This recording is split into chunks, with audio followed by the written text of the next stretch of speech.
So tonight we're still in Ruth, and last week we left off on verse 19, where Ruth had brought home a whole bounty of grain. And so her mother-in-law, Naomi, says, "Where did you get this? Where have you been working?" And so then she confesses, "Well, today I was working in Boaz's field." And so now we're going to start with verse 20 in chapter 2.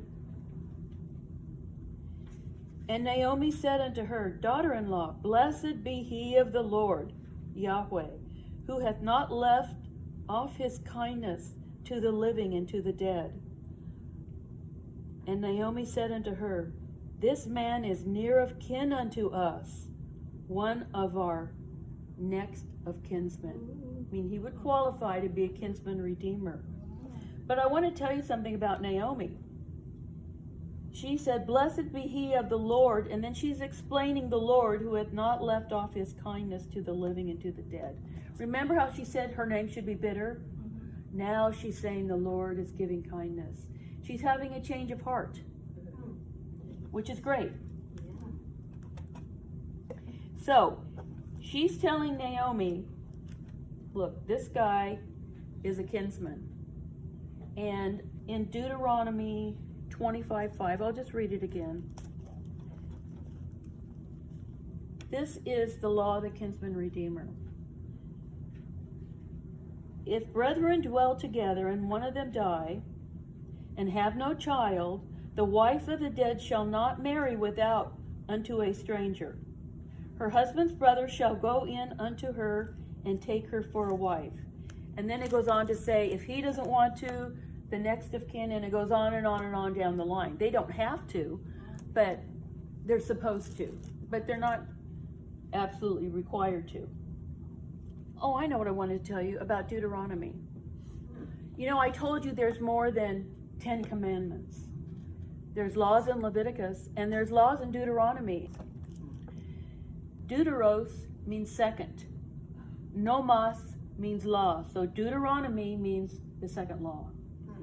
So altogether, including all the laws in the first 5 books of the Bible, there are 613 laws. And some of those laws are not just about the children of Israel, they're about the land.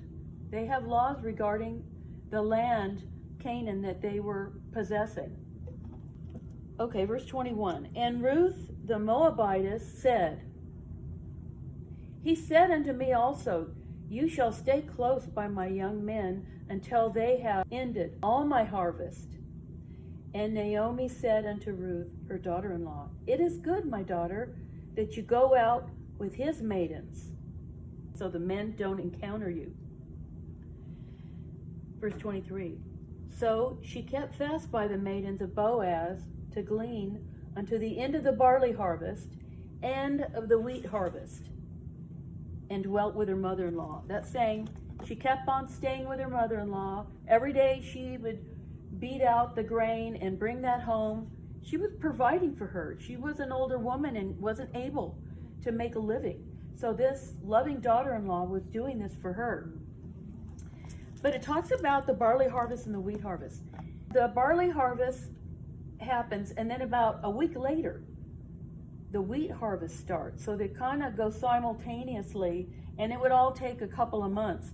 So during all this time, Ruth and Boaz are encountering each other, and their love is blossoming.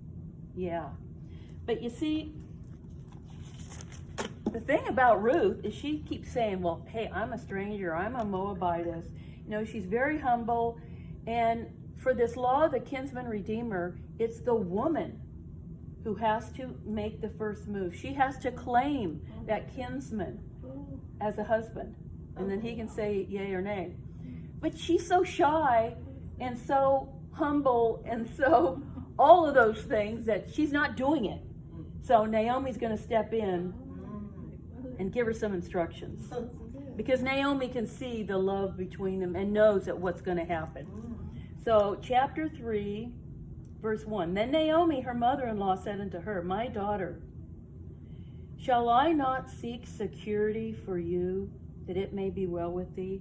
So she's telling her right off the bat, I'm going to tell you to do this because I want you to have security for the rest of your life, not just living with your mother-in-law. She loves this girl.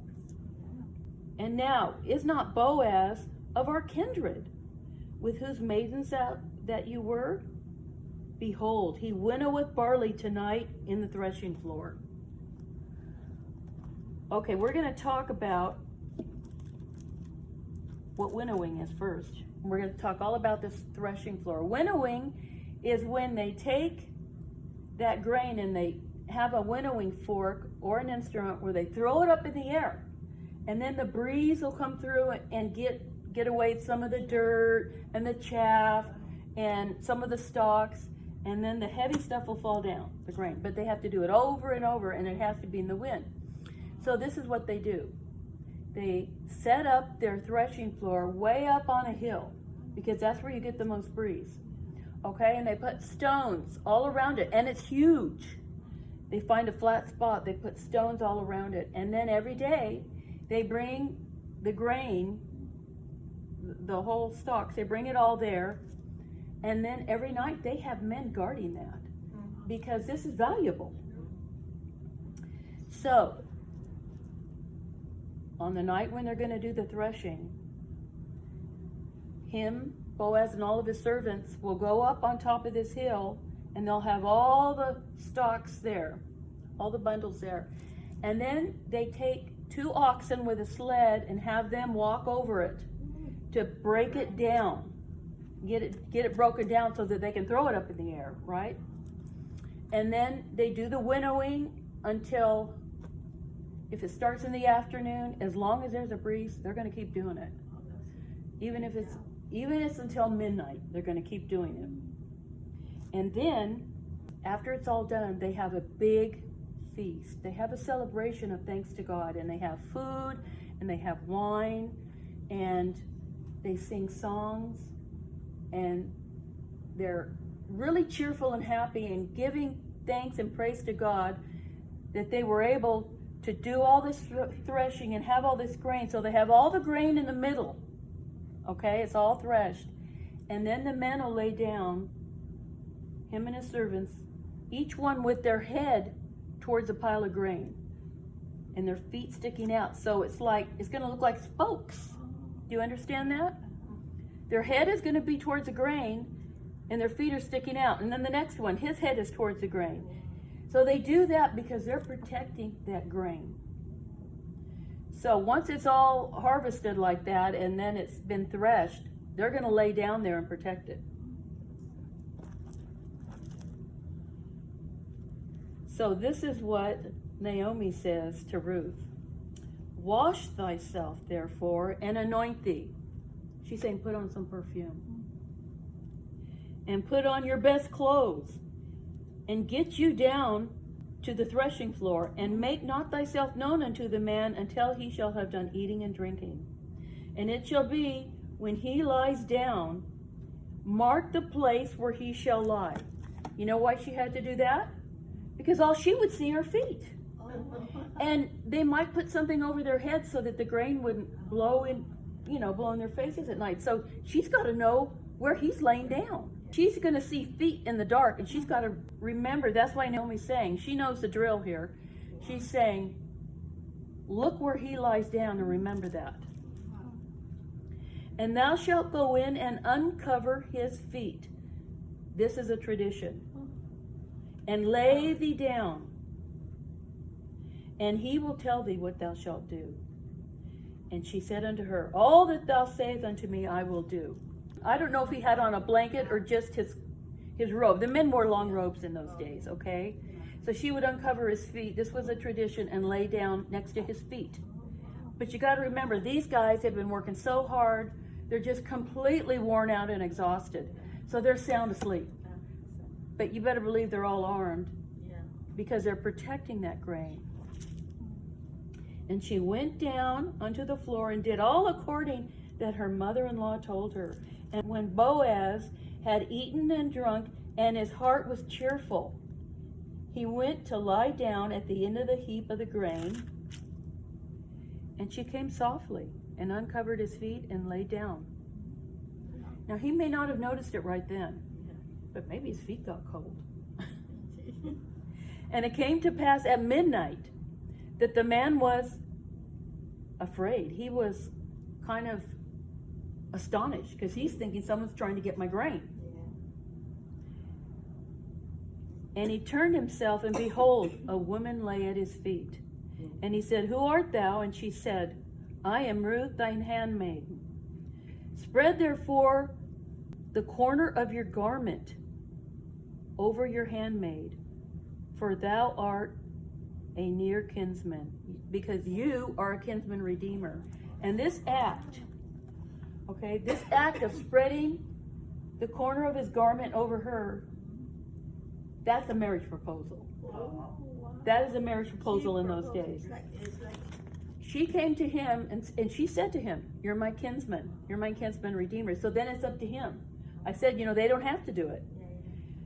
But let me tell you something. He was waiting for this moment. He's like, wow, it finally happened. He was very excited that she came to him and asked him to be her kinsman redeemer. And so he was really excited. Yeah, by law, she had to make the first move.